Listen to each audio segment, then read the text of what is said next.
Hi hello welcome to Maguta media. Pavan Kalyan గారు పిఠాపురం ఈ రెండు ఎప్పుడూ కూడా సెన్సేషన్ క్రియేట్ చేస్తూనే ఉంటాయి.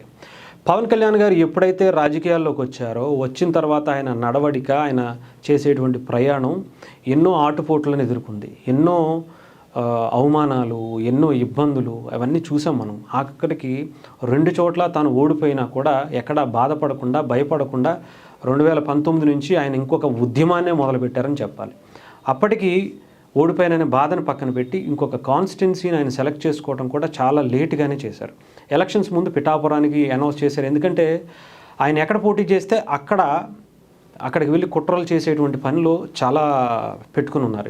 భీమవరం అనుకున్నారు, భీమవరంలో కూడా చాలా కుట్రలు చేసేటువంటి పనిలో పెట్టుకున్నారు. అందుకే ఆయన లాస్ట్ వరకు అక్కడే ఉంటానని చెప్పి సడన్గా పిఠాపురానికి వెళ్ళారు. పిఠాపురానికి ఎందుకు వెళ్ళారు అంటే అందరికీ తెలుసు. పిఠాపురం ప్రజలు కోరి ఆయన అక్కడ పోటీ చేయటానికి ఆహ్వానించారని చెప్పాలి. నేనే చేశాను అది చాలా సందర్భాల్లో. అక్కడ చాలా క్లియర్గా అక్కడ పోటీ చేస్తే పవన్ కళ్యాణ్ గెలుస్తారు, అక్కడ అభిమానులు ఆయన గుండెల్లో పెట్టుకున్నారు. అక్కడ ఉండేటువంటి నియోజకవర్గ ప్రజలందరూ కూడా పవన్ కళ్యాణ్ గారికి బ్రహ్మరథం పడతారు. అలాంటి వ్యక్తి గురించి ప్రత్యేకించి మాట్లాడుకోవసరం. అయితే మరి అలాంటి పిఠాపురంలో గెలవకముందు ఆయన అక్కడ పోటీ చేస్తారన్నప్పుడు కూడా చాలా రకాలైనటువంటి కుట్రలు చేశారు. అవి ఏంటి అనేది మనం ప్రత్యేకించి చెప్పాల్సిన అవసరం లేదు. పవన్ కళ్యాణ్ గారి మీద ఆయన గెలవకుండా ఉండటం కోసం, అసెంబ్లీకి అడుగు పెట్టకుండా ఉండటం కోసం ప్రతి వార్డుకి మార్క్ మై వర్డ్స్, నేను ఇదే చాలా క్లియర్గా నేను ఉన్నాను, చూశాను కాబట్టి నా కళ్ళతో నేను చెప్తున్నా. ప్రతి వార్డుకి ఒక్కొక్క మంత్రి, ఒక ఎంపీ, ఒక ఎమ్మెల్యే, అసలు ఎంతమంది రాష్ట్రంలో వైఎస్ఆర్సీపీకి సంబంధించినటువంటి నాయకులు ఉన్నారో అందరినీ కూడా అక్కడ ఒక ఇన్ఛార్జీలుగా పెట్టి బలమైనటువంటి నాయకులందరినీ కూడా సామాజిక వర్గాల వారిగా, కులాల వారిగా, మతాల వారిగా, ప్రాంతాల వారిగా విడగొట్టి వాళ్ళల్లో ఆశ చూపించటం, భయపెట్టడం, ఇంకొకటి చేయటం చాలా రకాలుగా చేసుకుంటూ వచ్చారు. డబ్బు ఆశ చూపించారు, ప్రలోభ పెట్టేటువంటి పని చేశారు, బెదిరించేటువంటి పని చేశారు. పవన్ కళ్యాణ్ ఇక్కడ గెలవడో, మీరు ఆయనకు ఓటేశారని తెలిస్తే రేపు పొద్దున మీకు ఇల్లు ఉండదు, మీకు ఇక్కడ ఉండేటువంటి పరిస్థితే ఉండదు అనేటువంటి అట్మాస్ఫియర్ క్రియేట్ చేశారు. వచ్చేది మేమే అని చెప్పేటువంటి భయభ్రాంతులకు గురి చేశారు. బట్ అక్కడ ఉండేటువంటి ప్రజలు పవన్ కళ్యాణ్ అనే ఒక శక్తిని మనం కాపాడుకోవాలి, మన నియోజకవర్గానికి ఆయన ఒక గొప్ప వరం అని భావించి 70 అన్ని ప్రలోభాలు, భయపెట్టినటువంటి ఇది అన్నీ ఎదురొడ్డి 70,000 మెజారిటీ ఆయనకి ఇచ్చారు. అయినా సరే కుట్రలు జరుగుతూనే ఉన్నాయి. ఈరోజు ఒక స్కూల్లో ఒక చిన్న పిల్లల మధ్య, ఒక పసి హృదయాల మధ్య కులాలకి సంబంధించినటువంటి గొడవ జరిగింది అని చెప్పి పవన్ కళ్యాణ్ గారి నియోజకవర్గం పిఠాపురంలో కుల ద్వేషాలు అని చెప్పి హెడ్డింగ్స్తో పిచ్చి న్యూస్లు ఇష్టం వచ్చినట్టు మాట్లాడుతున్నారు.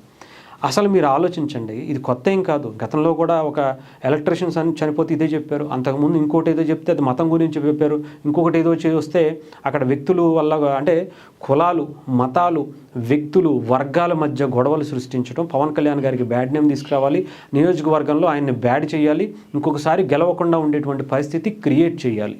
ఇదే కుట్ర. ఎందుకంటే ఆయన లాంటి ఒక నిజాయితీ పరుడు రాజకీయాల్లో ఉంటే వీళ్ళ ఆటలు సాగవు. అందుకని ఆయన మీద కుట్రలు పన్నుతున్నారు, పన్నుతానే ఉంటారు. ఇవి జస్ట్ శాంపిల్ అనే చెప్పాలి. ఇంకా చాలా చాలా చాలా చాలా ఉంటాయి. పెద్దిరెడ్డి కావచ్చు, మిథున్ రెడ్డి కావచ్చు, మీరు ఇప్పుడు మనం మాట్లాడుతున్నారు కదా, పిఠాపురం వెళ్ళి కూర్చుని కొన్ని వందల మందితో మాట్లాడడం, ఈ రకాలుగా చేయాలి. మీకేం కావాలి చెప్పండి, ఆ వ్యక్తి గెలవకూడదు అంతే. మీకు ఎంత కావాలంటే అంత, ఎన్ని కోట్లు గుమ్మరిచ్చారో ఊహించడం కూడా కష్టమే.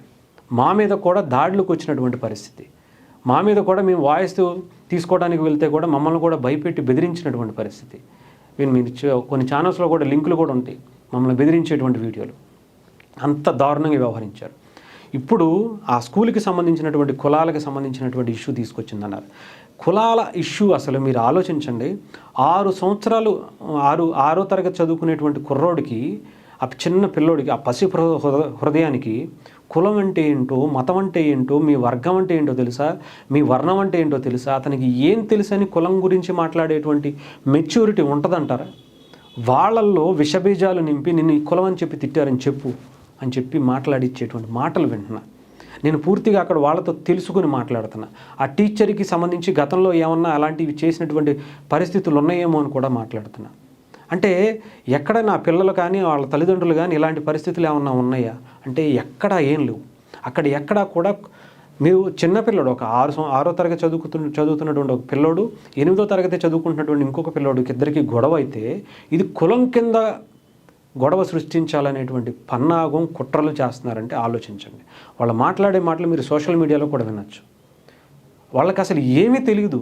అసలు వాళ్ళది ఏ కులమో ఏంటో ఏ పేటో ఏంటో అన్నీ కూడా వాళ్ళు చెప్పించి కుట్రలు పన్నుతున్నారంటే ఎంత స్వార్థపు రాజకీయాలు చేస్తున్నారో ఆలోచించండి. అంటే వాళ్ళకి అంటే పవన్ కళ్యాణ్ గారిని ఇలా ఇబ్బంది పెట్టాలనుకునే వాళ్ళకి ఒకటి గుర్తుపెట్టుకోండి, నిజాయితీగా ఆయన్ని కొట్టలేక, ఆయన్ని రాజకీయంగా ఎదుర్కోలేక, చేతగాక మీకు రాజకీయం అంటే మేము ఇదేనేమో కులాల మధ్య మతాల మధ్య చిచ్చులు పెట్టి బ్యాడ్ చేస్తేనే మనం రాజకీయంగా ఎదగలుగుతామని అనుకునేటువంటి ఒక రాజకీయం మాత్రమే చేయగలిగితే ఇలాంటివి ఎన్నైనా చేసుకోండి. పవన్ కళ్యాణ్ గారు కానీ ఆయన నియోజకవర్గ ప్రజలు కానీ ఏమీ మారలు, అందులో ఎటువంటి సందేహం లేదు. ఇకపోతే మీకు ఇంతకన్నా నీచమైనటువంటి రాజకీయాలు చాలా చేశారు. ఇది కొత్త ఏం కాదు, ఇప్పుడు ఇక్కడతో ఆపేస్తారని కూడా లేదు. డెఫినెట్గా మీరు చేస్తారు, చెయ్యండి. పవన్ కళ్యాణ్ గారికి అవి డెఫినెట్గా ప్లస్ అవుతాయి తప్ప మీలాంటి రాజకీయాలన్నీ కూడా ఈ సోషల్ మీడియాలో జమానాలో పనిచేయవు. అక్కడ ఉండేటువంటి ప్రజల గుండెల్లో పవన్ కళ్యాణ్ గారిని పక్కకు తీసుకెళ్లేటువంటి పని ఏ మాత్రం పనికిరాదు. కరెక్ట్గా చెప్తున్నాను కదా, ఇంకొక 5 సంవత్సరాల అయింది, ఈ 5 ఏళ్ళు పూర్తయ్యే లోపు శాశ్వతంగా గుడి కట్టేసుకుంటారు అక్కడ ఉన్నటువంటి ప్రజల్లో పవన్ కళ్యాణ్ గారు. మీరు ఊహించరు. దేశంలోనే ఒక గొప్ప నియోజకవర్గాన్ని ఆయన చూపించేటువంటి పరిస్థితికి వస్తుంది. మీరు అప్పుడు ఎన్ని కుట్రలు చేసినా, ఎన్ని రకాలుగా అక్కడ ప్రజలను ప్రలోభ పెట్టినా ఎవ్వడు వినడు. ఇక్కడ వేరే పార్టీ వాళ్ళు ఉన్నారా, ప్రతిపక్షం ఉందా, ఇంకొక పార్టీ ఉందా, ఇంకొక నాయకుడు ఉన్నాడా, సీటు ఇవ్వలేదు కాబట్టి ఇది చేస్తున్నాడని, ఇంకొకటి చేస్తున్నారని చాలా రకాలుగా అనుకోవచ్చు. ఎవరు ఎన్నైనా చేయనివ్వండి, అక్కడ పవన్ కళ్యాణ్ గారి పని మాత్రమే అక్కడ కనిపిస్తుంది. ఆయన అభివృద్ధి మాత్రమే మాటలు కాదు చేతలతో చూపిస్తుంది.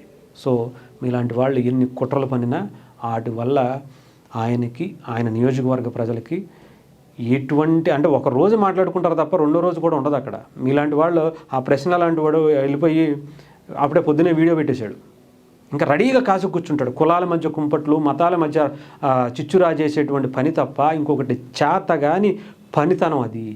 మీకు చేతనైతే చాలా సమస్యలు ఉంటాయి, పిఠాపురంలో కూడా చాలా ఉంటాయి, వాటి మీద కొట్లాడండి, ఆయన మీద ప్రశ్నించండి, ఆయన సిద్ధాంతాల మీద ప్రశ్నించండి, ఆయన రాజకీయ పనితీరు మీద ప్రశ్నించండి, సమస్యల మీద కొట్లాడండి.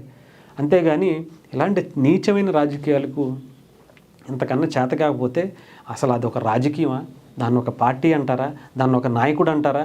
అలాంటి రాజకీయాలు చేయలేకపోతే, చేత కాకపోతే ఇంట్లో కూర్చోవాలి. కానీ ఎందుకు ఈ దరిద్రమైనటువంటి మీరు వేషాలు నాకు అర్థం కాదు, ఆలోచించండి.